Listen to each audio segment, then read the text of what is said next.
Welcome back to another episode of the Tracy Take. I am Tyler here with my brother Ryan, and today we're going to be previewing the Week 3 Thursday Night Football matchup against the Carolina Panthers versus the Houston Texans. But before we get into that, make sure that you like this video and subscribe to our channel. Also hit that notification bell so you get notified when we create new content. Like this video, as I already said, comment and let us know your thoughts. And Ryan, I say let's get into this. Let's do it. I'd say I have to support my NFC South brethrens, especially one with Sam Darnold as well. So just a guy, start to admire because he's coming out of a shitty situation in New York. I think it's going to be a good Thursday night football game for him. Just on the outset, Yeah. I know Houston is 1-1, but they have a couple of major injuries that we'll get into. But focusing on Carolina, I just think overall, as a team, I think that they look really good. I think he settled into his own. He performed very well in week 2. The defense is looking very solid. And this is why I didn't tell you this before, but I was just wanting to show you. This was the New Orleans Saints first half last week. Okay. First possession, 3 plays, punt. Second possession, 3 plays, punts. Third possession, 5 plays, punt. Final possession in the first half, 6 plays, interception. First plays to start the third quarter of the second half, 3 plays, punt. I should just say 3 and out. Second possession, a turnover on downs. Third possession in the second half, 3 and outs. Then they scored a touchdown kind of randomly. I guess not randomly. I guess it was randomly considered. It was off an interception, I think. Oh, yeah, they only went 18 yards. They only had to go 18 yards, and it took them 5 plays. 3 and out punt, and then turnover on downs, and then a late game interception. Like, they essentially did nothing on offense, and that Carolina defense held them in check. They had only 128 total yards the entire game. Yeah. And I know the week before that, they played the New York Jets, and, their offense isn't great, but they only held them to 252 yards. And so this is leading to me is I think that the Carolina is just going to win this game just based off defense, especially with Davis Mills getting the starting job with Tyrod Taylor being hurt. Yeah. No, I mean, I could not think of a worse situation for a rookie quarterback who has been taking second-team reps all of camp, because Zach Wilson went against the Carolina Panthers in week 1. Yeah. But he took starting reps all throughout camp, played against the starting defense all throughout camp. And Davis Mills is just now going to get to play against starting defenses. And so I could not be more in favor of one team winning a game. I think the Carolina Panthers are going to absolutely stomp the Houston Texans. Yeah. Yeah. Well, and it's not really offensively, they had Brandin Cooks, who I think is a very underrated receiver. He's leading the team right now with 210 yards. Outside of that, though, their next highest receiver is Pharaoh Brown. Am I reading that correctly? Yeah, the tight end, who's only had 4 catches this year. Running wise, Mark Ingram is the rush leader with only 126 yards. Tyrod Taylor is second with 55 rushing yards. I just don't know where offensively the Texans are going to just really get any production. Yeah. One of the things that the Texans did, we talked a little bit about this pre-show.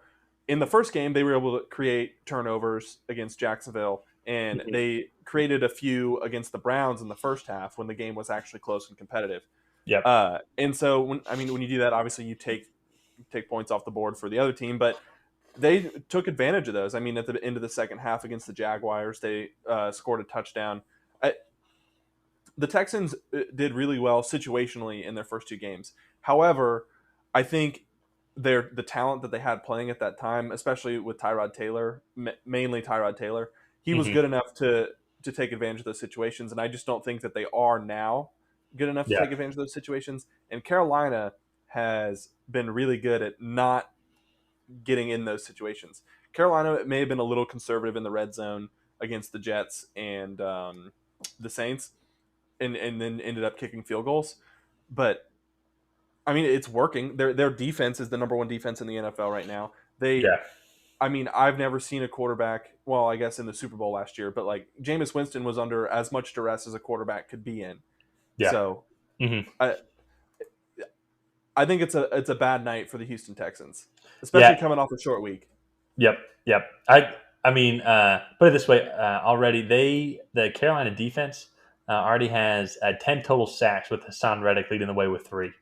So Yeah, and that's only 2 games. That's averaging 5 sacks a game, and yeah, just with the situation, it's just not. It's hard to be very optimistic for the Texans. yeah. For And me, go New ahead. Orleans has a good offensive line Yeah. too, and Hmm. they I want to say got more than 5 sacks against them, but Yeah. still on Well, average 5. and you could honestly say with the New Orleans Saints, like they don't really. They have a similar receiving situation. I think Brandin Cooks is the best receiver between the New Orleans and Houston offense. Yeah, Um, Michael Thomas, obviously, but he's not playing right he's now. out. Yeah, right now.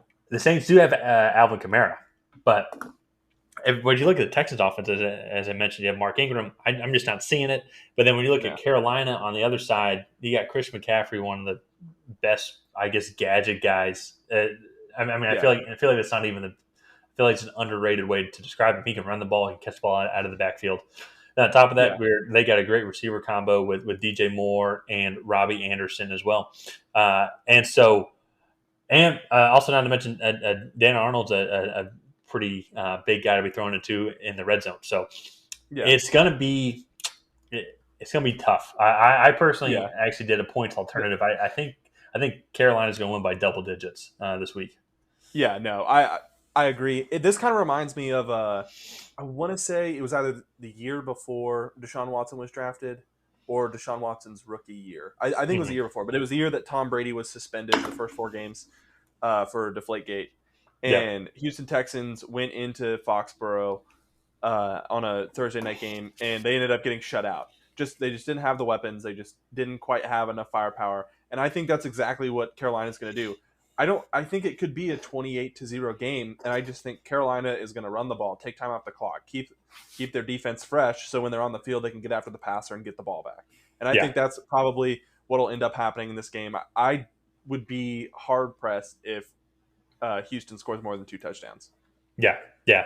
And I will say with Davis Mills, and to give some hope, Davis Mills, he did lead a. I just want to make sure I get this correctly, but he did lead a touchdown Mm-hmm. drive in the second half Mm-hmm. against the Browns, which did bring it in to just 3 points. It was a Yeah. 75 yard drive, but outside of that, though, he was not very effective going 8 for Mm-mm. 18 with 102 yards, 1 touchdown, 1 pick. So. Yeah. Uh, and I don't know.